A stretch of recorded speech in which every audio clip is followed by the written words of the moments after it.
ಪಾಕ್ ವಿರುದ್ಧ ಯುದ್ಧಕ್ಕೆ ಮುಹೂರ್ತ ಫಿಕ್ಸ್ ಆಯ್ತಾ ಅನ್ನುವಂತಹ ಪ್ರಶ್ನೆ. ಕಾರಣ ಪ್ರಧಾನಿ ನರೇಂದ್ರ ಮೋದಿ ಅವರು ಸಾಲು ಸಭೆಗಳನ್ನ ನಡೆಸ್ತಾ ಇದ್ದಾರೆ. ಇವತ್ತು ಕೂಡ ಒಂದು ಸಭೆಯನ್ನ ನಡೆಸ್ತಾ ಇದ್ದಾರೆ. ಪ್ರಧಾನಿ ಮೋದಿ ಜೊತೆ ರಕ್ಷಣಾ ಕಾರ್ಯದರ್ಶಿ ಸಭೆಯಲ್ಲಿ ಭಾಗಿಯಾಗಿದ್ದು ರಾಜೇಶ್ ಕುಮಾರ್ ಸಿಂಗ್ ಜೊತೆ ಮೋದಿ ಸುದೀರ್ಘ ಚರ್ಚೆಯಲ್ಲಿ ತೊಡಗಿಕೊಳ್ತಿದ್ದಾರೆ.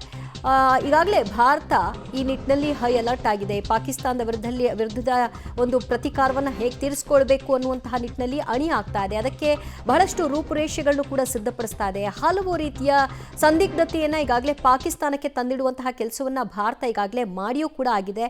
ಅದರ ಮುಂದುವರೆದ ಭಾಗವಾಗಿ ವಾಟ್ ನೆಕ್ಸ್ಟ್, ಅದಕ್ಕೆ ಯಾವ ರೀತಿಯ ತಯಾರಿಗಳು, ಯಾವ ರೀತಿಯಾಗಿ ತಂತ್ರಗಾರಿಕೆಯನ್ನು ಮಾಡಬೇಕು, ಇದರ ಕುರಿತಾಗಿ ಸಾಲು ಸಭೆಯನ್ನು ನಡೆಸ್ತಾ ಇದ್ದಾರೆ. ವಾಯುಪಡೆಯ ಮುಖ್ಯಸ್ಥರ ಸಭೆ ಆಯಿತು, ನೌಕಾಪಡೆಯ ಮುಖ್ಯಸ್ಥರ ಸಭೆ ಆಯಿತು. ಈಗ ರಕ್ಷಣಾ ಕಾರ್ಯದರ್ಶಿ ಅವರ ಜೊತೆಗೆ ಸಭೆಯನ್ನು ಹಮ್ಮಿಕೊಂಡಿದ್ದಾರೆ. ಮೂರು ಪಡೆಗಳಿಗೂ ಕೂಡ ಸಂಪೂರ್ಣ ಸ್ವಾತಂತ್ರ್ಯವನ್ನು ಕೊಟ್ಟಿದ್ರು ಪ್ರಧಾನಿ ನರೇಂದ್ರ ಮೋದಿಯವರು. ನೀವು ಏನು ಆ್ಯಕ್ಷನ್ ತೆಗೆದುಕೊಳ್ತೀವಿ ಅದಕ್ಕೆ ನನ್ನ ಸಂಪೂರ್ಣ ಸಹಮತ ಇರುತ್ತೆ ಅಂತ. ಅದರ ಮುಂದುವರೆದ ಭಾಗವಾಗಿ ಮುಂದಿನ ಆ್ಯಕ್ಷನ್ ಏನಾಗಿರುತ್ತೆ ಅದರ ಬಗ್ಗೆ ಸಮಗ್ರ ಸಭೆಗಳ ಮೇಲೆ ಸಭೆ ನಡೀತಾ ಇದೆ. ಮತ್ತಷ್ಟು ಮಾಹಿತಿ ಪಡೆಯೋಣ ನಮ್ಮ ಪ್ರತಿನಿಧಿ ಶಬ್ಬೀರಿಂದ. ಶಬ್ಬೀರ್, ಸಾಲು ಸಭೆಗಳನ್ನ ನಡೆಸ್ತಾ ಇದ್ದಾರೆ ಪ್ರಧಾನಿ ನರೇಂದ್ರ ಮೋದಿ ಅವರು. ಬಹಳಷ್ಟು ಹೈ ಅಲರ್ಟ್ ಆಗಿದೆ ಪಾಕಿಸ್ತಾನದ ವಿಚಾರದಲ್ಲಿ ಭಾರತ.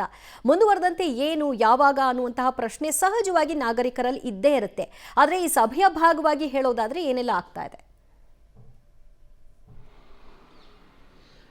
ದಿವ್ಯಾ, ನೋಡಿ, ಒಂದು ಕಡೆ ಭಾರತ ರಾಜತಾಂತ್ರಿಕ ನಿರ್ಧಾರಗಳನ್ನು ತೆಗೆದುಕೊಳ್ತಾ ಇದ್ದಾವೆ. ನಿರಂತರವಾಗಿ ಪಾಕಿಸ್ತಾನವನ್ನು ಆರ್ಥಿಕ ಇಕ್ಕಟ್ಟಿಗೆ ಸಿಲುಕಿಸುವಂಥ ಕೆಲಸಗಳು ಕೂಡ ಆಗ್ತಾ ಇದ್ದಾವೆ.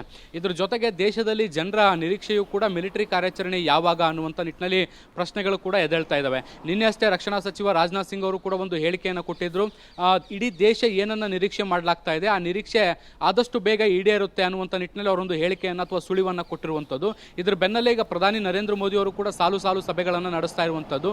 ಈ ಹಿಂದೆ ಮೂರು ಸೇನೆಯ ಮುಖ್ಯಸ್ಥರು ಮತ್ತು CDS ಅನಿಲ್ ಚೌಹಾಣ್ ಜೊತೆಗೂ ಕೂಡ ಪ್ರಧಾನಿ ನರೇಂದ್ರ ಮೋದಿ ಗ್ರೂಪ್ ಮೀಟಿಂಗ್ ಅನ್ನು ಮಾಡುವಂತ ಕೆಲಸವನ್ನ ಮಾಡಿದ್ರು. ಇದಾದ ಬಳಿಕ ಈಗ 1-to-1 ಮೀಟಿಂಗ್ ಅನ್ನು ಕೂಡ ಮಾಡ್ತಾ ಇರುವಂತದ್ದು. ಭೂಸೇನೆ, ವಾಯುಸೇನೆ ಮತ್ತು ನೌಕಾಸೇನೆಯ ಮುಖ್ಯಸ್ಥರುಗಳ ಜೊತೆಗೆ 1-to-1 ಮೀಟಿಂಗ್ ಕೂಡ ಆಗ್ತಾ ಇರುವಂತದ್ದು. ಇವೆಲ್ಲ ಮೀಟಿಂಗ್ಗಳ ಆದ ಬಳಿಕ ಈಗ ರಕ್ಷಣಾ ಇಲಾಖೆಯ ಕಾರ್ಯದರ್ಶಿಯ ಜೊತೆಗೂ ಕೂಡ ಈಗ ಪ್ರಧಾನಿ ನರೇಂದ್ರ ಮೋದಿ ಅವರು ಸುದೀರ್ಘವಾದಂತಹ ಸಭೆಯನ್ನು ನಡೆಸ್ತಾ ಇರುವಂತದ್ದು. ಮುಖ್ಯವಾಗಿ ಈ ಸಭೆಯಲ್ಲಿ ಭಾರತದಲ್ಲಿ ಭದ್ರತಾ ವ್ಯವಸ್ಥೆ ಹೇಗಿದೆ, ಮತ್ತೆ ಗಡಿಗಳು ಎಷ್ಟು ಸುರಕ್ಷಿತವಾಗಿದ್ದಾವೆ, ಮತ್ತೆ ಪಾಕಿಸ್ತಾನದ ವಿರುದ್ಧ ದಾಳಿಯನ್ನು ಮಾಡಿದಂಥ ಸಂದರ್ಭದಲ್ಲಿ ಅದಕ್ಕೆ ಪ್ರತಿಕ್ರಿಯೆಯಾಗಿ ಬರಬಹುದಾದಂತಹ ದಾಳಿಗಳೇನಿವೆ ಅದನ್ನು ಭೇದಿಸಲಿಕ್ಕೆ ಭಾರತ ಸನ್ನದ್ಧವಾಗಿದೆಯಾ ಅನ್ನೋದಕ್ಕೆ ಸಂಬಂಧಪಟ್ಟಂತೆ ಮಾಹಿತಿಯನ್ನು ಕಲೆ ಹಾಕುವಂಥ ಕೆಲಸವನ್ನು ಈಗ ಪ್ರಧಾನಮಂತ್ರಿಗಳು ಮಾಡ್ತಾ ಇದ್ದಾರೆ ಎನ್ನುವಂತಹ ಮಾಹಿತಿಗಳು ಈಗ ಸಿಗ್ತಾ ಇರುವಂಥದ್ದು. ಸೊ ಹೀಗಾಗಿ ಪಾಕಿಸ್ತಾನದ ವಿರುದ್ಧ ಶೀಘ್ರದಲ್ಲೇ ಒಂದು ನಿರ್ದಿಷ್ಟವಾದಂತಹ ದಾಳಿ ಅಥವಾ ನಿಖರವಾದಂಥ ದಾಳಿಯನ್ನು ಮಾಡುವಂಥ ಸಾಧ್ಯತೆಗಳನ್ನು ಕೂಡ ಈಗ ನಿರೀಕ್ಷೆ ಮಾಡಲಾಗ್ತಾ ಇರುವಂಥದ್ದು. ಸಹಜವಾಗಿ ಈಗ ಉರಿ ಇನ್ಸಿಡೆಂಟ್ ಆದಮೇಲೆ ಸರ್ಜಿಕಲ್ ಸ್ಟ್ರೈಕ್ ಮತ್ತೆ ಏರ್ ಸ್ಟ್ರೈಕ್ ಏನಾಯಿತು, ಅದೇ ಮಾದರಿಯಲ್ಲಿ ಮತ್ತೊಂದು ಮಿಲಿಟರಿ ದಾಳಿಯನ್ನು ಪ್ರತೀಕಾರದ ರೂಪದಲ್ಲಿ ದೇಶದ ಜನರು ಕೂಡ ನಿರೀಕ್ಷೆ ಮಾಡ್ತಿದ್ದಾರೆ. ಇಂತಹ ಪ್ರತೀಕಾರವನ್ನು ತೀರಿಸಿಕೊಳ್ತೀವಿ ಅನ್ನುವಂಥ ನಿಟ್ಟಿನಲ್ಲಿ ಸರ್ಕಾರವು ಕೂಡ ನಿರಂತರವಾಗಿ ಭರವಸೆಯನ್ನು ಕೂಡ ಕೊಡ್ತಾ ಇದೆ. ಸೊ ಈ ಪ್ರತೀಕಾರ ಯಾವಾಗ ಅನ್ನುವಂಥ ಪ್ರಶ್ನೆಗೆ ಇನ್ನೂ ಕೂಡ ಉತ್ತರ ಸಿಕ್ಕಿಲ್ಲ. ಆದರೆ ಪ್ರಧಾನಮಂತ್ರಿಗಳು ಮಾತ್ರ ನಿರಂತರವಾಗಿ ಭದ್ರತಾ ವಿಚಾರಕ್ಕೆ ಸಂಬಂಧಪಟ್ಟಂತೆ ಸಭೆಗಳನ್ನ ನಡೆಸ್ತಾ ಇರುವಂಥದ್ದು.